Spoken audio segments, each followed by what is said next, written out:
Guys, I'm really happy to welcome to the podcast someone I follow on social media and I enjoy reading his articles and works. It's Gordon Chang. He's the author of The Coming Collapse of China and also The Great US-China Tech War. He writes for Newsweek, he writes for The Hill, he's lived and worked in Hong Kong and China. Gordon, thanks for joining me. I really appreciate it. We really need to learn so much more about China. Let me start by asking you about Chinese reaction to the debacle, the disaster in Afghanistan. Is this something that boosts the spirit of China and tells China that they are now in the running, let's say, to be a rival superpower to the United States? Beijing was ecstatic about what happened in Afghanistan, and we can see it from their propaganda. They had two narratives as Kabul was falling. First one was that the US couldn't deal with the ragtag insurgents of the Taliban, so how could they hope to counter the magnificent China? And the second one was directed towards both Taiwan and the US. And Beijing was saying to Taipei, well, look, once we decide to invade you, you'll fall in a day or two, and the US won't come to help. So clearly, China has been emboldened by the fall of Kabul. And in some ways, although we use the term propaganda, I mean, the Chinese are obviously taunting the Biden administration. But do you have confidence, just speaking candidly, that if, let's just say, the Chinese mounted an operation against Taiwan tomorrow or 6 weeks from now or 6 months from now, do you think the Biden administration would move effectively to resist that? Or do you think the Chinese are right, that the Biden people are just not capable of mounting any kind of effective resistance? Yeah, we don't know what the Biden team would do towards if there were indeed an invasion of Taiwan.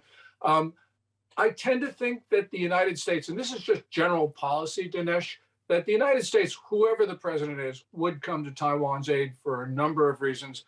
But now it's especially important because after the fall of Afghanistan, allies around the world are disheartened and they need to see some show of US resolve. So I hope, but I don't know, that the Biden administration would defend Taiwan.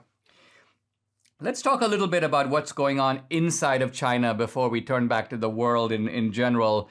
You write that there has been a real transformation inside China and a more recent transformation involving Xi Jinping in which there is an inward turn. The Chinese are, in a sense, shutting out outside influences. In some ways, they may even be clamping down on their own economy in a sort of Maoist way. Talk a little bit about internal developments in China, of which many of us know very little. Well, Xi Jinping, the Chinese ruler, I think feels quite fragile these days. And what he's doing is he is starting his common prosperity program, which looks very much like Maoism. And really, as you point out, he's closing off China from the rest of the world. He's also attacking domestic Chinese private entrepreneurs and the big tech companies, which are largely privately owned. So really, we're going back towards a state model. This is really dangerous for a number of reasons because at the same time, we're seeing changes in the Chinese political system that it is driving it really towards directions that make it much more belligerent toward the rest of the world.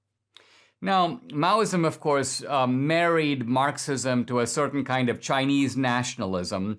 The Chinese today, economically, are much, much stronger than they were at the time of Mao. So in that sense, Xi Jinping has the resources available to him that Mao never did.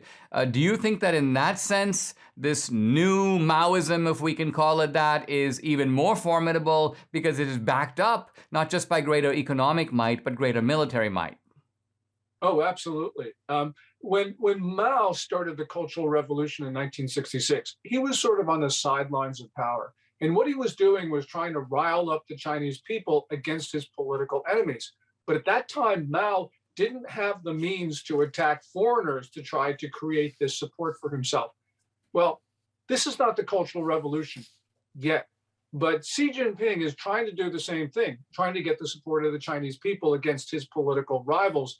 But Xi Jinping does have the power to invade other countries or to create disturbances abroad. So this makes China much more dangerous. And the parallels with the Cultural Revolution, the beginning of the Cultural Revolution, are really stark.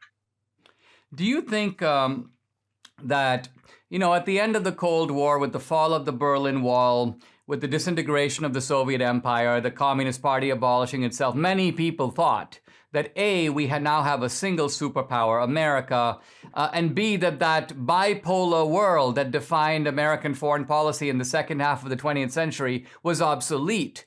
Now, could it be that we are returning to a new situation in which the Soviet Union is replaced by, quite honestly, another communist country, China, even bigger, 1 billion plus people, stretching over multiple time zones, as the Soviet Union did? Are we sort of back to the middle of the 20th century in that respect? Yes, we are, because a lot of people say, "Oh, we don't want a new Cold War."